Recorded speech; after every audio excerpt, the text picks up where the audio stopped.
choose you wisely. Through the questions, through the noise, she'll remind you that you have a voice. Warm heart, wise mind, leaving all confusion behind. Comfort the heart, check the facts, clear the noise. I will simplify the explanation. I will not simplify myself. That's the clear heart bear away.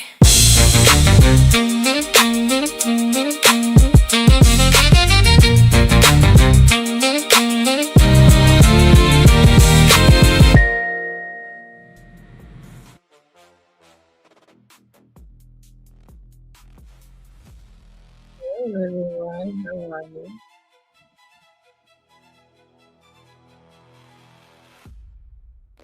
Yay! Yay! Yes, we do. We really do.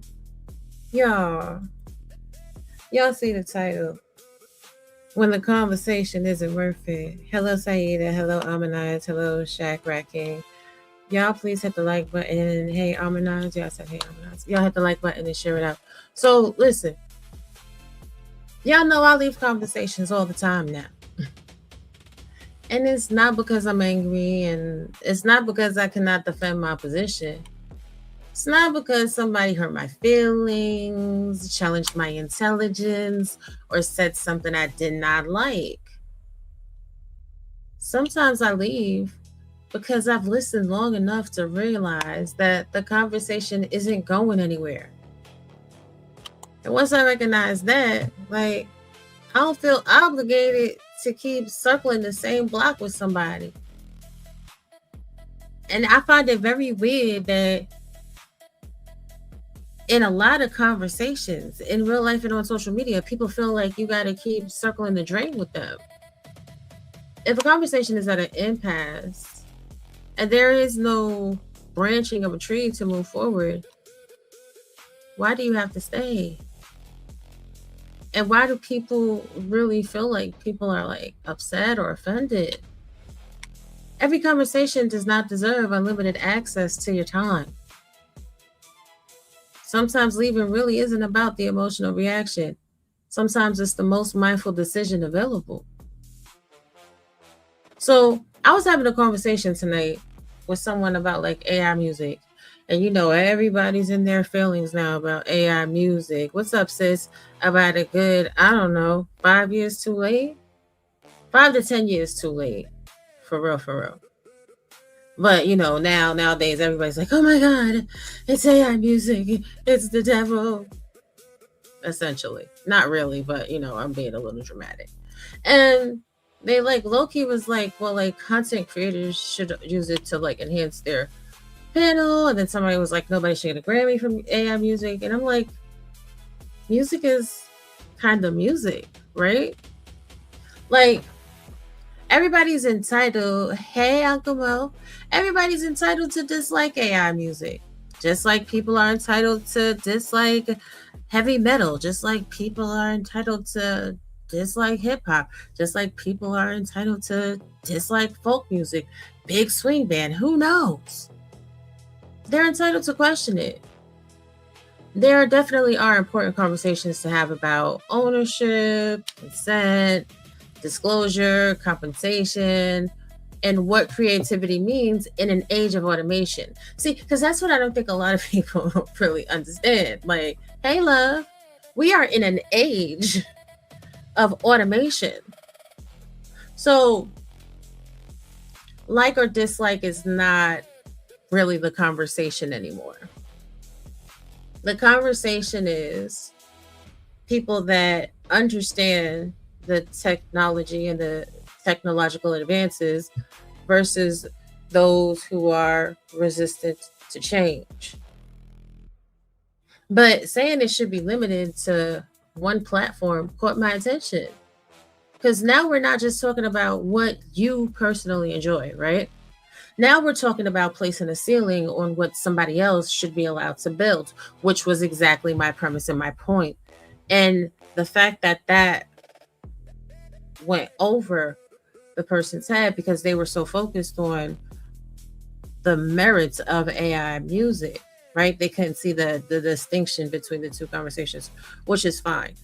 So I asked a simple question to try to get the conversation to like a baseline level, right? And I'm like, oh, have you ever used AI to make music? And they had it. So I said, hey, beautiful. I said the most logical and reasonable thing anyone could ever say, I think. I said, try it. Make one song today, label it number one, and then make 30 more.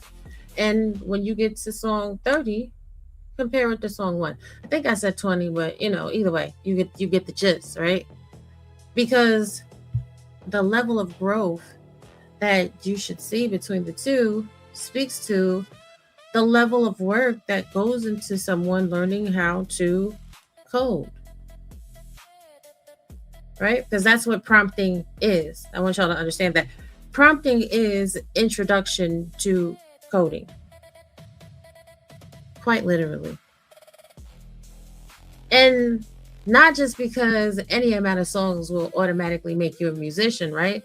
And then not because using AI instantly makes every result good, because it doesn't. Trust me, I've had my experiences, and some of them you just be like, what the was that? Seriously, like this. Anyway, I'm not gonna get into everything that you can and can't do, but you understand the point. Uh, but it's because experience gives you information that speculation cannot. Whenever you've ever heard me speak strongly in one direction or another on a situation, it's because I have some level of experience. In my humble opinion, you cannot successfully argue against or defend a point if you've done no research and if you've had no real experience, right?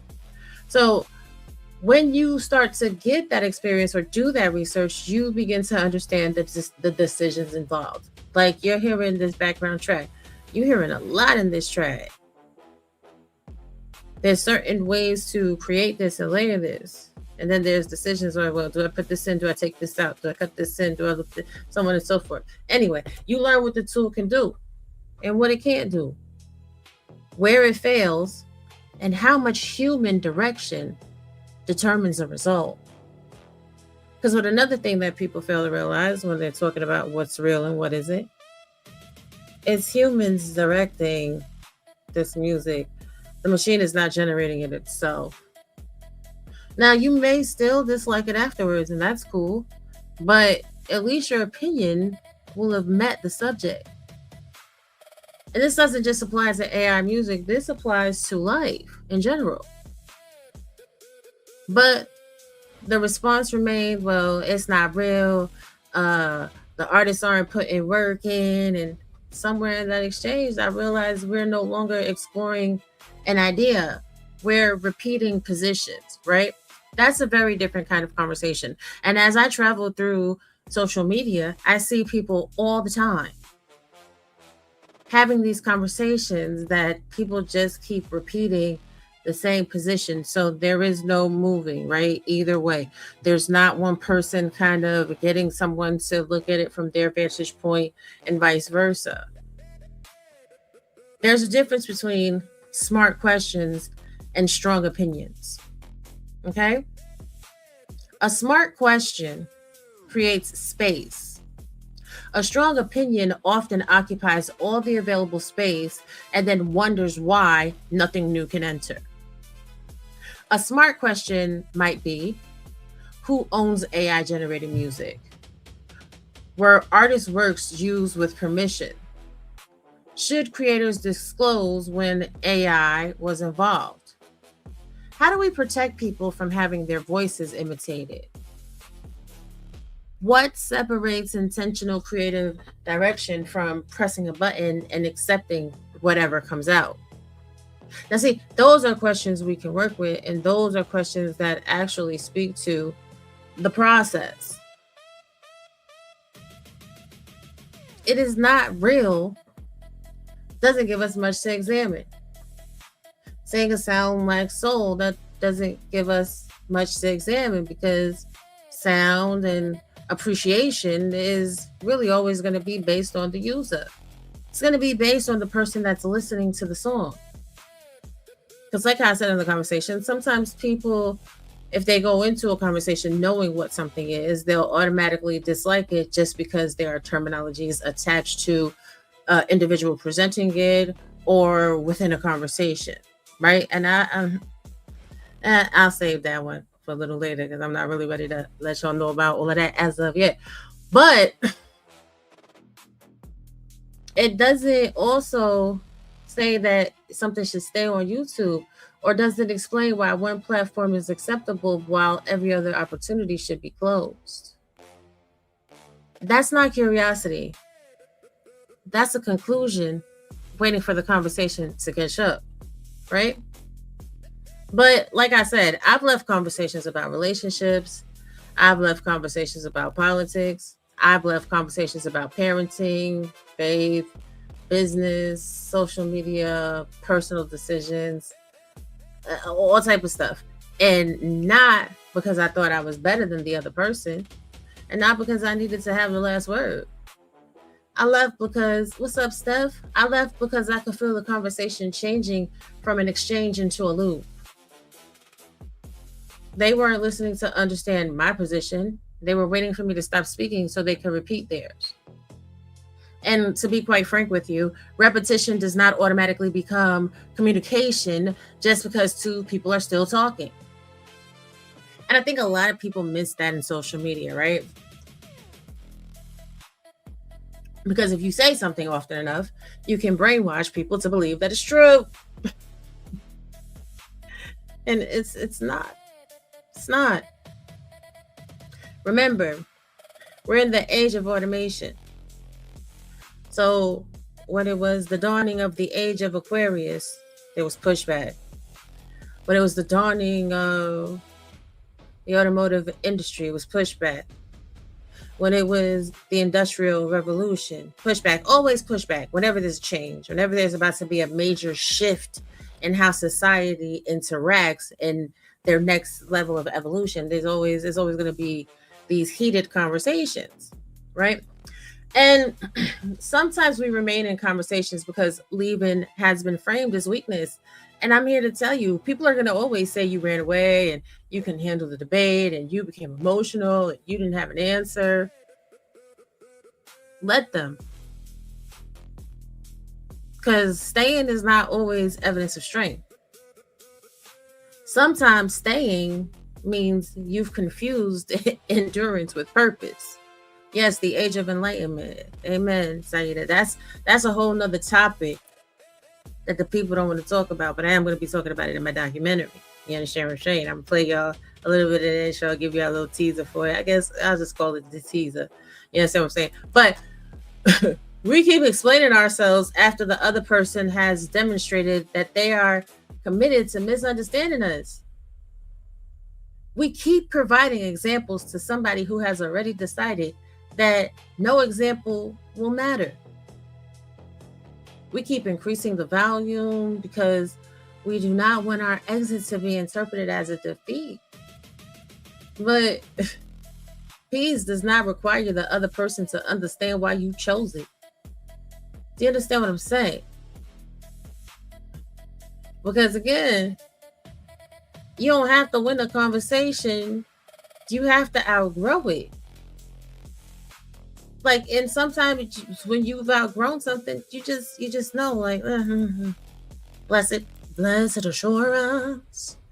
Mindful disengagement, it sounds different from emotional avoidance. Emotional avoidance says, I don't want to feel uncomfortable. Mindful disengagement says, I've considered the value of continuing, and there's nothing productive left for us to do here. One runs from discomfort. The other recognizes diminishing returns. And, you know, those of you that know I'm almost done with my degree.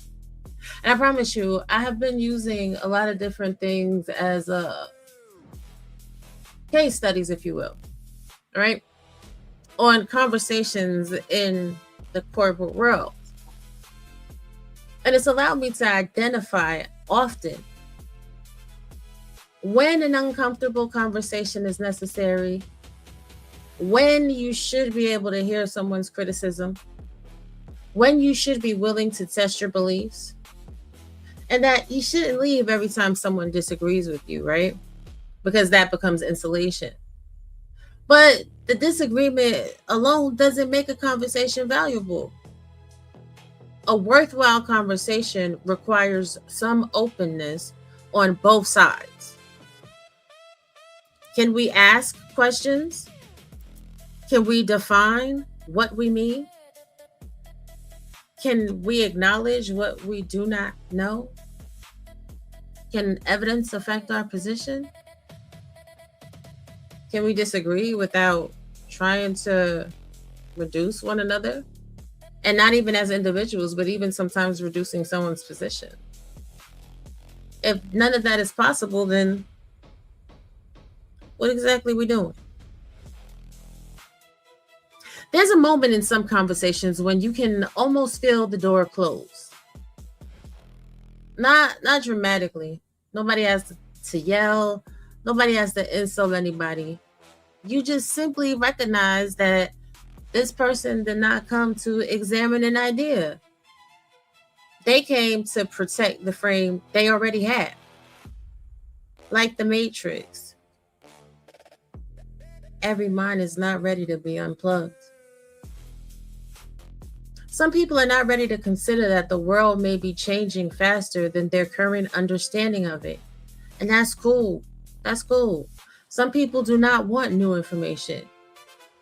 They want reassurance that the limits that they understand are the limits that everybody else should accept. But the reality is, their ceiling doesn't have to become yours.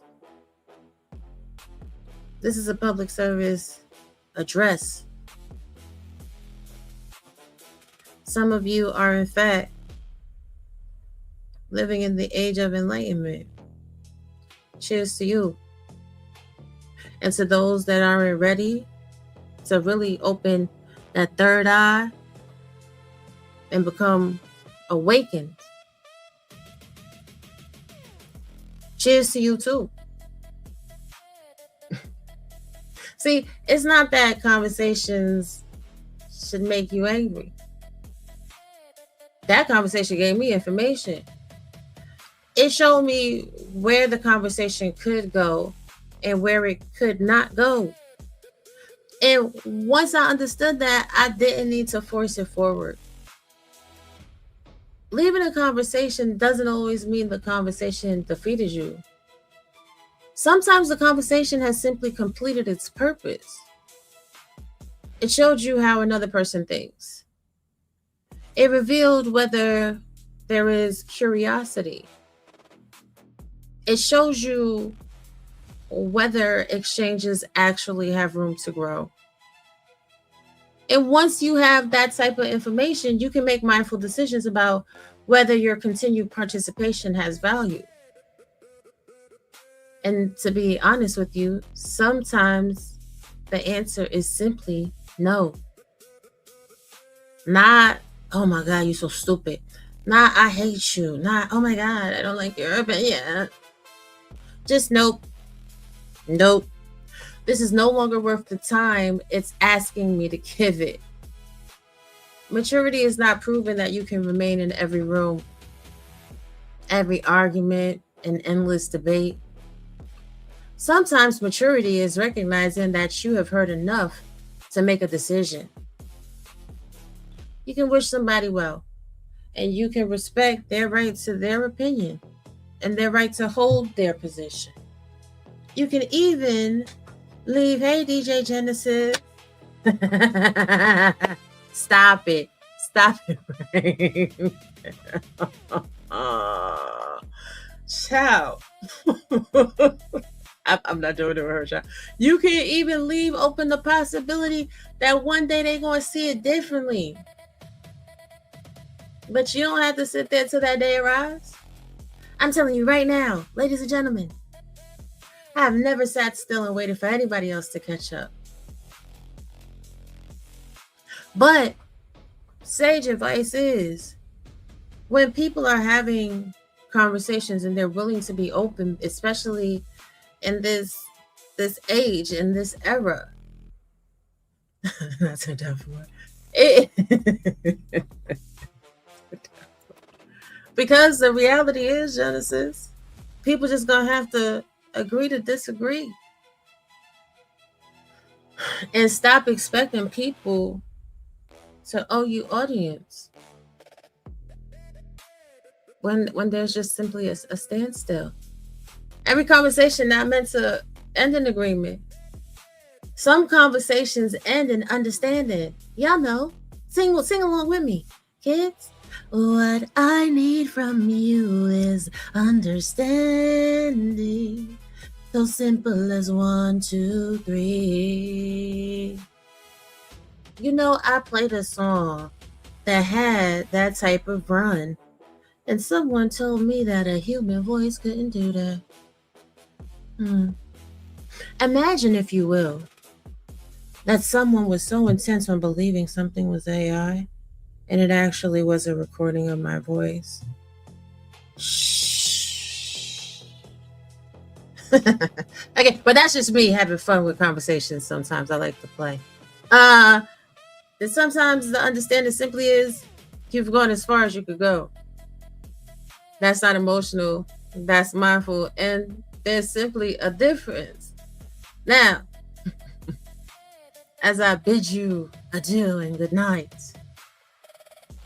I'm gonna play the intro to the documentary that will be out in September.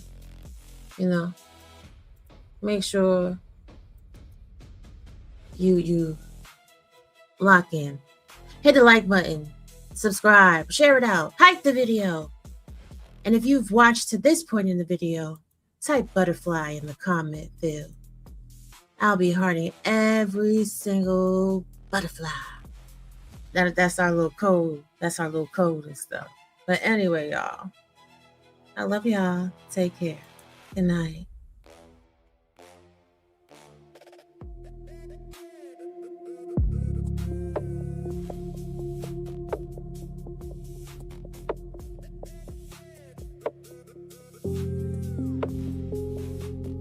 We knew the world would not be the same. Few people laughed. Few people cried. Most people were silent. I remembered the line from the Hindu scripture, the Bhagavad Gita. Vishnu is trying to persuade the prince that he should do his duty, and to impress him takes on his multi-armed form and says, "Now I am become death, the destroyer of worlds." I suppose we all thought that one way or another.